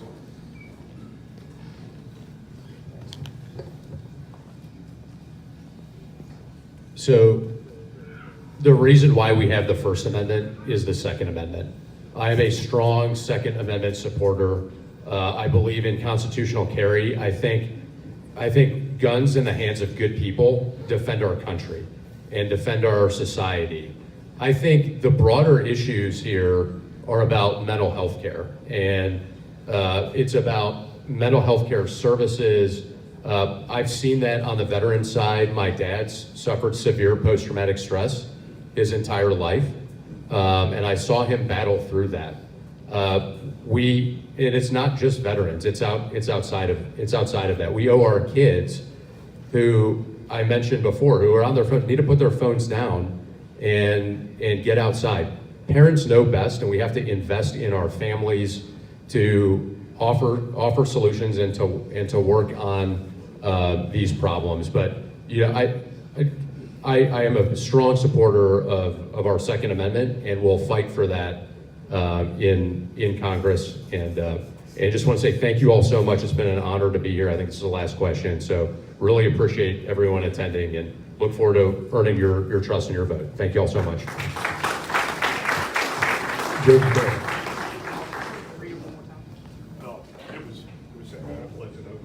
But it's asking about your support of the Second Amendment, and how do you balance that with safe schools in our communities?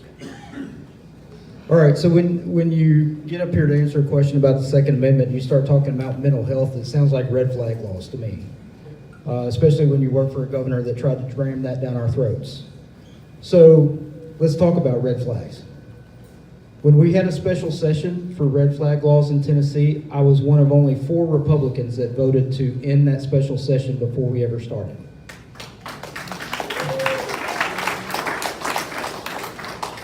And when we killed Governor Lee's red flag special session, I came back in January and I drafted and filed, and we passed the anti-red flag law in Tennessee that says, go ahead, you can clap for that.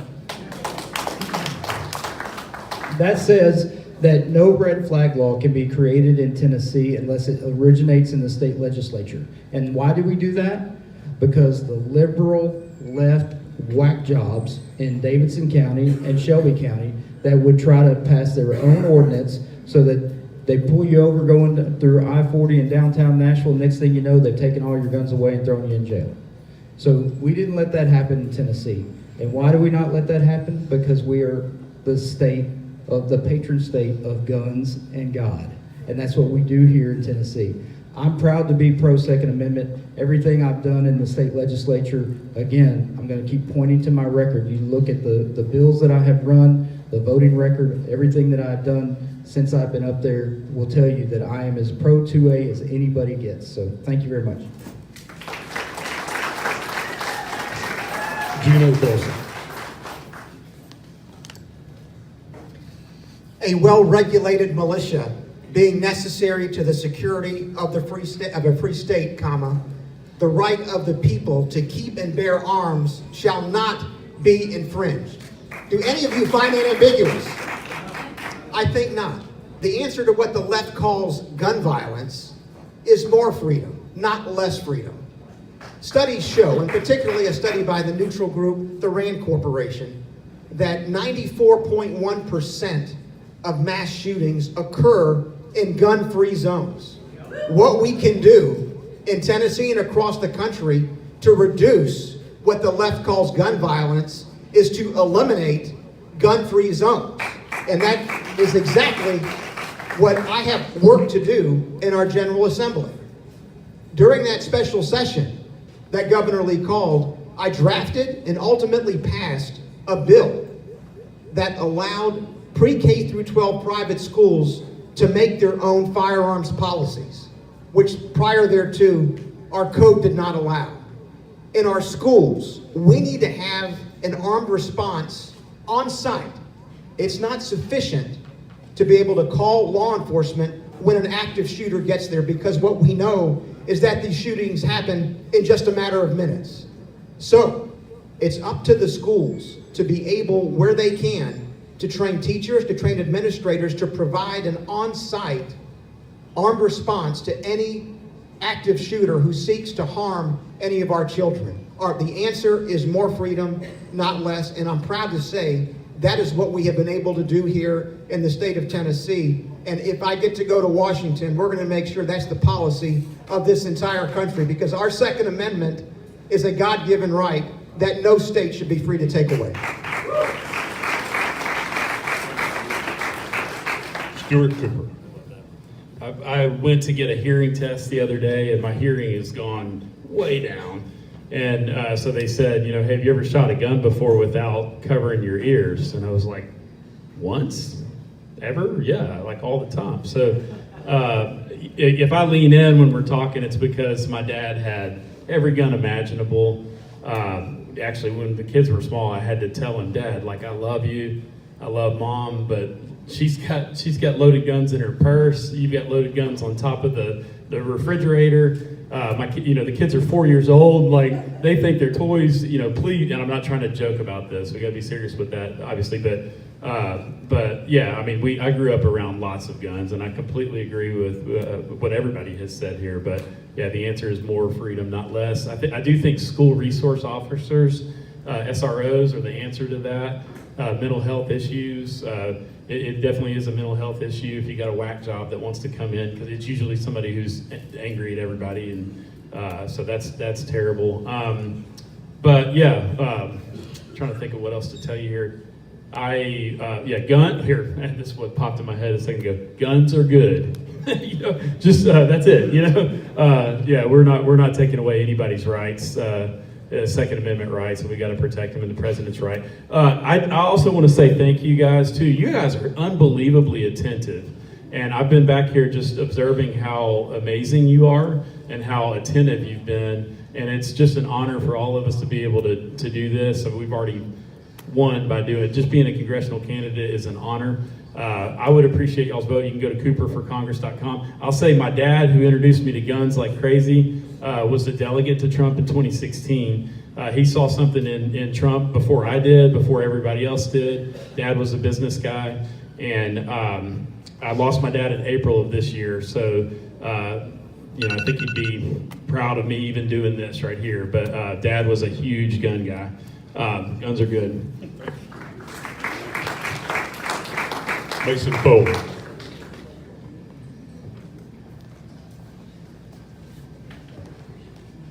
Thank you.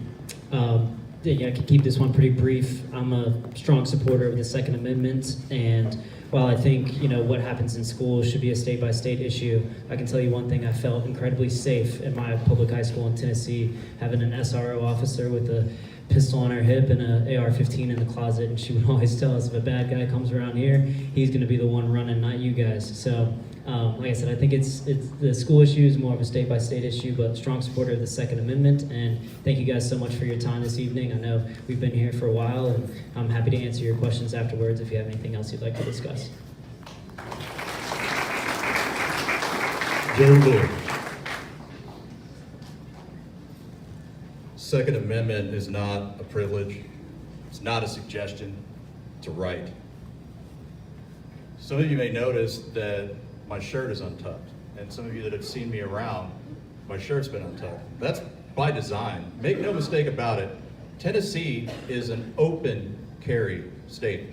You must have a permit to conceal carry a weapon. The way that it works is the Second Amendment applies to everybody. It doesn't matter. I don't go anywhere without a firearm, because think about this, 6 to 8 minutes, and that's in Nashville, where there are 1,400 plus police officers. 6 to 8 minutes, when you dial 911 is when the first officer will realistically show up. 6 to 8 minutes is a long time if anybody's watched the microwave for whatever you're doing. I know my daughter does it all the time. She's like, Dad, it's taking forever. It's been 30 seconds, sweetheart. You need to understand that in our schools, our children are our most prized possessions. There is technology out there that is affordable. I talked to a gentleman yesterday that makes film to put on the glass to slow people down, to buy you the time. Unfortunately, we live in an era to where you can go on Amazon or any tactical gear store and buy bulletproof inserts for your children's backpack. What does that say about us? Eliminate the gun-free zones, because a good guy with a gun will stop a bad guy with a gun. We saw it up north in Walmart where a guy stabbed 11 people and a former Marine with a gun held him at gunpoint until the police showed up. That's how it works. You are your first responder. Scott Golden, the president or the chairman of the state GOP, had a guy running around back in his backyard, the guy that killed 4 people. Grandfather was sitting there with a shotgun because what are the police doing? They're looking for the bad guy. What if he comes through the door? Thank you. Stuart Parks.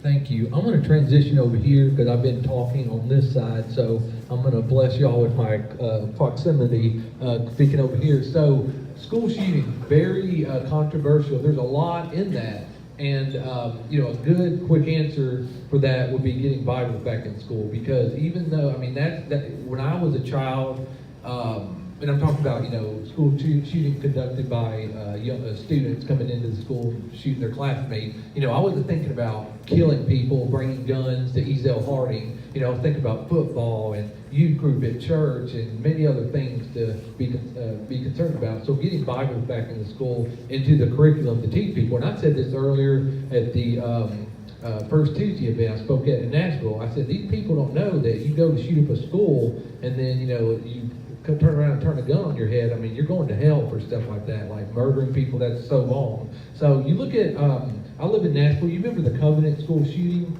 that happened? I mean, that took place not too far from my house, and that was really shocking. And you see what so much legal maneuver and things that Tennessee Star had to do to get the transcripts from the shooter released, and that shooter has such hatred for Christian conservatives, and you know, we got to cut back on this anti-God, anti-Christian, you know, making us look like the bad guys. I fought it hard with January 6th, and the whole world turned against me. So they're trying to make us, you know, conservatives look bad and look evil, and make you know, evil people that kill us, make them look like heroes. And that's what that insane person did. That she was a transgender school shooter that came in and shot up all those innocent people at the Covenant school shooting. With that being said, the whole world did commend Nashville Metro Police for their bravery for going into the school and taking out the school shooter. Because if you remember, before that, the Uvalde school shooting, where the police was scared to go in for whatever reason, and the school shooter just kept, you know, taking out kids. So we need good, strong law enforcement, you know, brave men to go in to situations. At the same time, putting Bibles back in school to teach population, hey, you know, this is serious stuff. Murder is wrong. And then getting rid of gun-free zones. Gun-free zones are so evil. I was in prison. You would be shocked who I was in prison with. They love gun-free zones because they can come up and, you know, someone pays them to kill somebody, they'll just come in and blow somebody's head off. You know, easy job. So criminals love gun-free zones. So I'm big on the Second Amendment. And with that being said, God bless you. Thank you for allowing me to speak. So. What a great job. I'm going to tax your patience just here for another couple of minutes. We have a representative from Congressman John Rose's. Actually, we were at the governor's campaign, I said. That's right. Well, good. We're going to be very liberal. Seldom happens in this room, and give you 2 whole minutes. Oh, wow. 2 whole minutes. That's fantastic. How are you all? Let's give our candidates a round of applause. They all did fantastic tonight. They've been going through almost every county in this district so far and have spoken and done great every single night, and I've been following them around. We've eaten a lot of barbecue, haven't we, boys? It's a good thing. My name is Miles Nixon, and I'm from John Rose's campaign, and I just wanted to come up and tell you a little bit about my friend John and why he's running for governor. John got his start in entrepreneurship. He started a business and has built what I can only call the American dream here with his wife Chelsea and their 2 boys right here in Tennessee. After he built his business, he went on to become the Commissioner of Agriculture, where he equipped farmers with the things that they needed to succeed as farmers here in Tennessee. Then he ran for Congress in the 6th District over on the other side of Nashville and has kept every single promise that he has made to his constituents. Stuart, one of those promises was what? Standing with President Trump on January 6th. He did not vote to certify the phony election. He stood with the president and has continued to stand with the president on every issue. Now, he wants to come back down to Tennessee and lead it with the same Christian conservative values that he brought up to Washington. John's the father of 2 sons. They both are educated in public schools, and so it's personal for him, the education issue. John is committed to appointing a commissioner of education with real teaching experience who has taught in the classroom. He's dedicated to giving affordable health care to all Tennesseans, even in our rural counties. There should be no Tennessean that is is outside of 30 minutes of health care, and John is committed to providing that for us. We have a lot of things that we need to get done. Tennessee is in such a pivotal point in its history. We're growing at such a huge rate. We need a governor who is strong enough to defend the things that make Tennessee great and smart enough to plan for its future. And I believe that's John Rose. Thank you. Thank you for coming. One last time before we leave, if all the candidates for Congress would please come up front.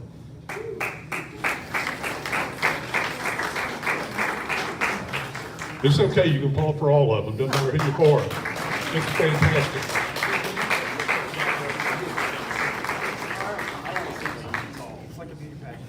We have an election going on. If you've been involved with even one, you know how it works. We're going to bruise up each other a little bit. Everybody's going to leave their feelings a little bit hurt. But at the end of the day, we need a Republican back in Congress to represent us in the 7th Congressional District. So you guys go and whack each other a little bit, and come October, we'll get it figured out. But we're going to support one of these people that showed up tonight for this congressional seat. So thank you all for being here. Let's give them all a big hand.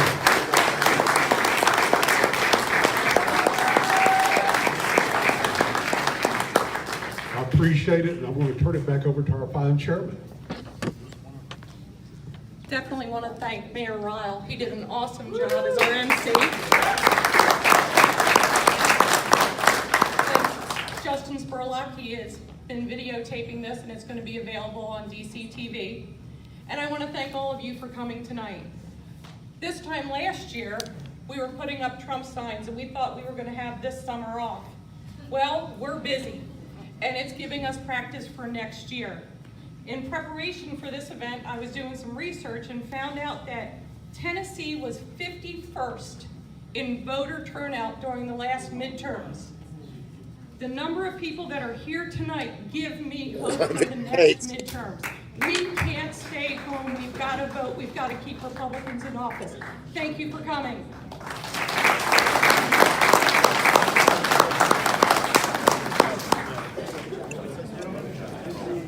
Thank you on behalf of the VFW. We appreciate everybody coming out. We are one of the largest venues in Dickson, and we're continuing having these things. So thank you for coming.